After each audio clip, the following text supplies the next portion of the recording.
Muchas gracias. Espero que se escuche bien.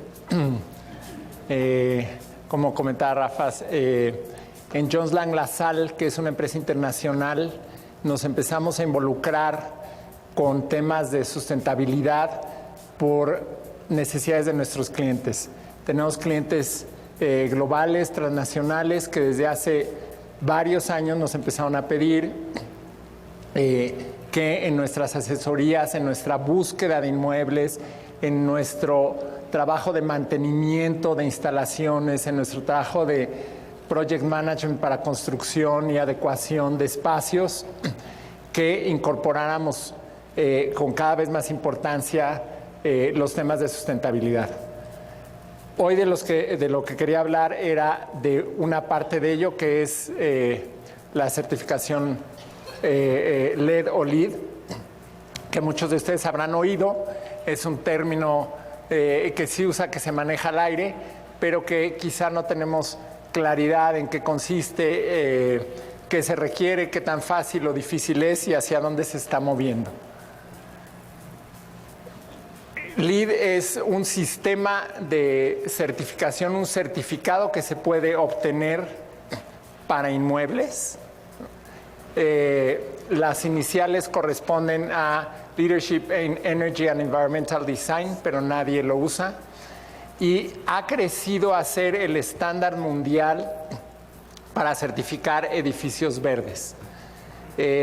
Hay muchos otros sistemas, patrones y certificaciones que se han buscado tanto en México como en otros países, pero LEED ha seguido creciendo. Hay edificios certificados en más de 30 países. Cada día se inscriben para certificarse en LEED 10 o más edificios a nivel mundial actualmente. Está creciendo de manera impresionante y eso hace que sea el estándar que debemos buscar si queremos una certificación de este tipo. LEED depende de una asociación no lucrativa que se fundó hace 15 años, ya casi 20 años, perdón, que es el US Green Building Council, que al principio agrupaba a unos cientos de compañías de arquitectura, de construcción y algunas empresas regulatorias en Estados Unidos, y tuvieron la idea de lanzar este estándar, este patrón de medición para edificios en el momento adecuado, en el momento que el mercado estaba buscando una manera de medir, de comparar la sustentabilidad de los inmuebles, y pegó de tal manera que ahorita tiene más de 18,000 empresas miembros, entre ellos Jones Lang LaSalle, por ejemplo, que básicamente en el tenor de esta no lucratividad de la empresa, simplemente se reúnen para ir proponiendo cada vez nuevos estándares, nuevos parámetros para medir edificios. El US Green Building Council también es el que acredita a personas que se consideran capacitadas en la certificación de estos edificios. Hay tres niveles de certificación. El más básico es Green Associate y apenas está disponible hace un año. Y después hay la clasificación de LEED APES, como mencionaba ahorita en mi currículum, que son Accredited Professionals y que habrán visto presumido en alguna tarjeta de alguien, etcétera, etcétera. Hay diferentes especializaciones que lo podremos mencionar con más detalle, como casas, operación y mantenimiento, diseño y construcción de edificios, y hay un nivel más alto que es el AP Fellow, de los cuales en México solo hay una persona. LEED clasifica los edificios de acuerdo a diferentes grupos o paquetes de estándares. Los sistemas que tiene implementados hasta el día de hoy son los que aparecen del lado izquierdo de la pantalla. Perdón. Tenemos nueva construcción, edificios Core and Shell, que es edificios en obra gris, Esa clasificación permite que se certifiquen edificios que se construyen para rentar o para vender y en los cuales solo se tiene el núcleo y el cascarón. LEED para escuelas, para centros de salud y hospitales, para comercios. Cualquier edificio hasta el día de hoy que quiera certificarse como construcción nueva tiene que elegir uno de estos edificios. Entonces, algún edificio especializado como una bodega, un centro de datos individual, un estadio, entraría en nueva construcción. Y si se apega más a alguno de estos, entraría en estas categorías. En adición, hay una certificación para interiores comerciales. Si ustedes rentan un espacio de oficinas o de comercio y quieren certificar el interior porque les han dado ese espacio en obra gris, esta sería la clasificación que buscarían. Y finalmente hay dos clasificaciones para inmuebles que ya existen y que estén operando. Dado la popularidad del LEED, surgió la necesidad de poder certificar inmuebles que en un inicio no se habían certificado, pero que se desea medir sus características sustentables ahorita. Y eso es lo que es LEED para edificios existentes o escuelas existentes. En la versión 4 de LEED que está por salir de este año se agregan algunas nuevas clasificaciones, como para centros de datos y para bodegas, hospitales, etcétera, etcétera. Entonces, estas son las clasificaciones que cada uno de los inmuebles que ustedes escuchan que se va a certificar LEED o que está certificado LEED tuvo que haber escogido alguna de estas clasificaciones. El método para certificar un edificio es relativamente sencillo. Todo es a través de Internet. No hay auditores del US Green Building Council que vengan y que revisen la obra. No hay nadie que certifique y que cheque más que a través del portal de Internet donde nosotros nos suscribimos, donde nosotros enviamos la información que requiere cada uno de los puntos que queremos acreditar, donde podemos también poner preguntas, dudas, se aclaran, etcétera, etcétera, ¿no? Y una vez terminada, la información es igual recibida remotamente y se obtiene la certificación. Hay posibilidad de que se auditen los inmuebles, ya sea por mala suerte o porque hay alguna documentación que salga fuera de lo común. El costo de certificar un edificio LEED para el US Green Building Council es muy barato. El costo es dependiendo del tamaño del edificio, pero un edificio de tamaño medio estamos hablando de menos de $10,000, lo que se le paga a esta asociación que da la certificación. Es todo. Hay un costo adicional, como comentó Jorge, por construir el edificio con estos estándares y por llegar a lograrlo, y también por el obtener toda la documentación que se necesita para soportarlo, enviarla, etcétera. Pero en sí ellos no ganan dinero. Todas las categorías que vimos, el método de certificar es lograr una serie de puntos o créditos, como se le llaman. Cada uno tiene su necesidad específica de documentación y de comprobación. Y ahorita vamos a entrar a detalle para ver qué tipo de créditos hay. Esta es una lista genérica de todos los créditos para la categoría de nuevas construcciones, ¿no? Uno puede decidir qué créditos son los que desea acceder y trabajar sobre ellos, con algunas excepciones. Vamos a ver más o menos qué tipos de créditos son los que tiene LEED. Hay diferentes categorías. Una categoría es la de sitios sostenibles. Esta da 26 puntos de 100, una cuarta parte, y se refiere a la conectividad del sitio, qué tan cerca está de paradas de camiones, de transporte colectivo, qué tanto contamina a su alrededor, el que no esté en un hábitat protegido, el que tenga áreas verdes, etcétera, etcétera. Otra categoría es eficiencia de agua, en la que se pueden obtener 10 puntos. Básicamente habla del reuso de agua, de recolección de agua de lluvia, tratamiento de agua, el manejo de agua de tormentas, irrigación, etcétera, etcétera. Otra categoría es la de energía y atmósfera. Principalmente aquí los créditos, como ven, es la categoría que tiene más peso. Hablan de la eficiencia energética del edificio, de la electricidad que consume respecto a estándares.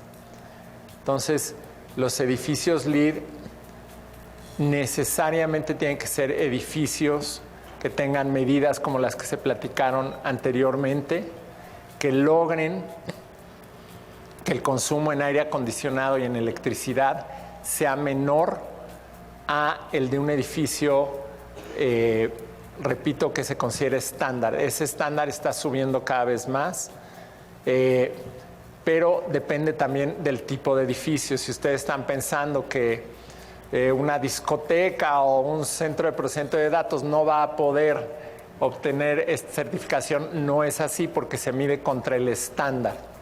Entonces hay estándares más altos para edificios de consumos más altos, y lo que hay que hacer es buscar ser más eficiente que la media, ¿no? Dentro de estos créditos también está el commissioning de los sistemas electromecánicos y la medición y verificación de los sistemas, ¿no?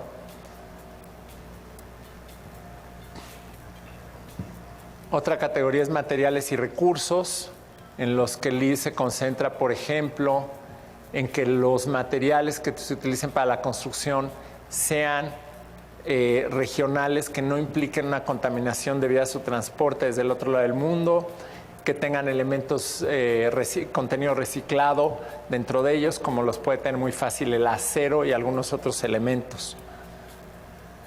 En la categoría de calidad del ambiente interior se ve la ventilación, el control de temperatura, por ejemplo, es un crédito que se puede obtener si cada usuario o un porcentaje alto de los usuarios tiene la habilidad de controlar la temperatura en su sitio de trabajo, igual que la iluminación. Y hay dos categorías más que dan puntos por innovación, por cosas, procesos realmente novedosos que se estén utilizando en el proyecto, y por atender a prioridades regionales dependiendo del sitio donde se encuentre la obra. Antes esto solo aplicaba para Estados Unidos, pero ahorita ya hay regionalidad para México. Entonces, por ejemplo, en la Ciudad de México, que hay problema de agua, hay créditos más enfocados hacia esos puntos donde se pueden obtener créditos si logramos nosotros eficiencias.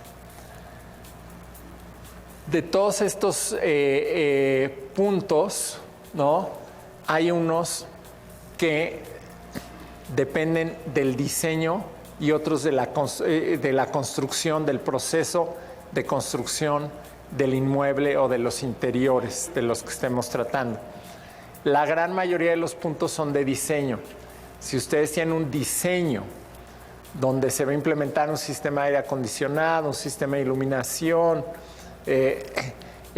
un sistema de motores que tenga eficiencia, todos esos créditos, digamos, entran dentro de diseño, y hay créditos que son de construcción, de llevar la construcción adecuadamente, del que el manejo de residuos durante la construcción sea adecuado, de que no se contamine el entorno, etcétera, etcétera.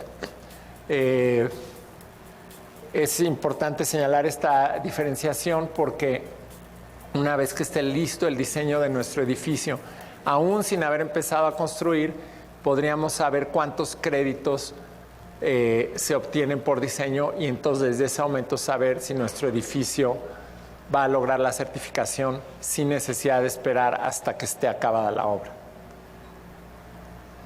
Hay un paquete de créditos que son prerequisitos, que son obligatorios de cumplir y todo el resto son opcionales. Entonces, si nuestro edificio no tiene racks de bicicletas, por ejemplo, para fomentar el uso de medios alternativos de transporte, ese es un crédito opcional que lo puedo obtener o no obtener. Pero el prerequisito, por ejemplo, de que no se pueda fumar adentro del edificio, salvo en espacios cerrados con presión negativa, etcétera, es un prerequisito y a la fuerza necesito cumplirlo. Entonces, en el proceso de certificación siempre es importante fijarse en esos requisitos porque sin ellos no lo cumplimos. Incluyen algunas cosas relativamente sencillas como la limpieza de la obra y otras más difíciles como es justamente la eficiencia energética mínima que, como les comento, está subiendo constantemente. En base a los puntos que ganemos, el edificio, el inmueble, el espacio queda certificado en diferentes niveles. Hay 100 puntos totales. Con 40 puntos, el edificio queda certificado plano y después con 10 puntos más sucesivamente se llega al nivel plata, oro o platino. Entonces, ustedes posiblemente habrán oído hablar de algún edificio que está certificado plata, tal otro espacio que es el primero certificado oro, a esto se refiere.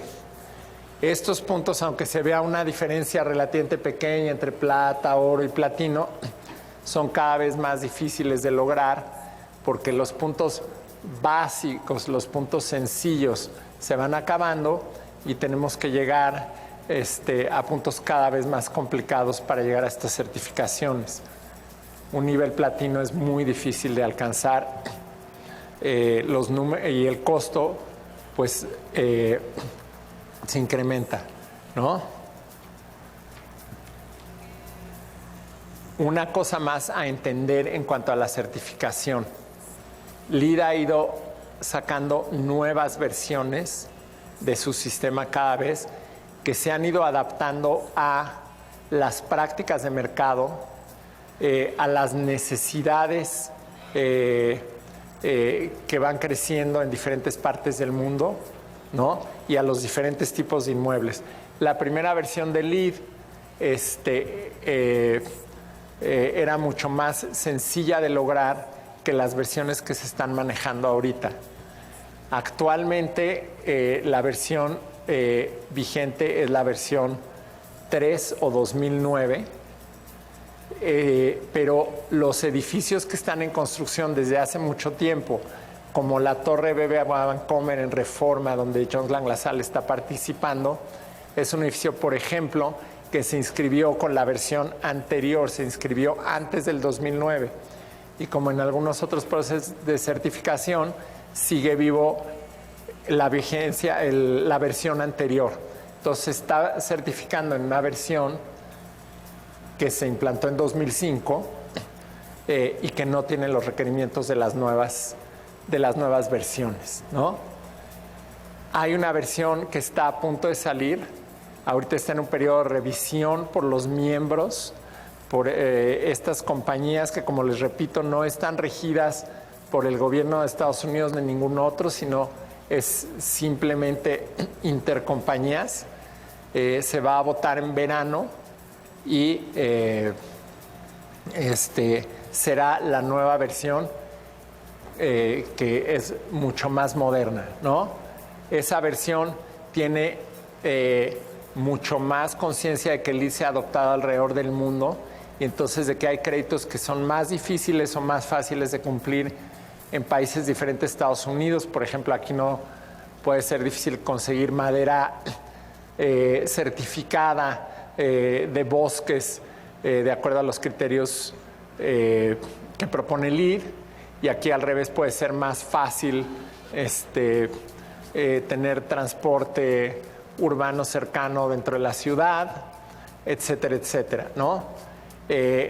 También la nueva versión abre a nuevos tipos de edificio, como vimos, entre ellos naves industriales, centros de datos, etcétera, etcétera, ¿no? Y también va a requerir más reporte de los resultados del edificio en los años posteriores a su operación. Como vieron, todo el sistema de LEED lo que certifica es un edificio o un espacio interior a la hora de construirse. En esta nueva versión, lo que va a pedir LEED es que los usuarios reporten los consumos de agua, los consumos energéticos reales de su edificio, no para quitarles la certificación, pero sí para poder crear estándares más afinados y más realistas. Entonces, con eso se va a poder ir realmente midiendo cuál es el resultado de las medidas que cada persona toma, ¿no? El objetivo, pues, es llegar a edificios, inmuebles que tengan cero impacto en el futuro. Eso es todo. Vamos a pasar, me parece, directamente al panel, y ahí podría con mucho gusto responder las preguntas que tuvieran. Muchas gracias.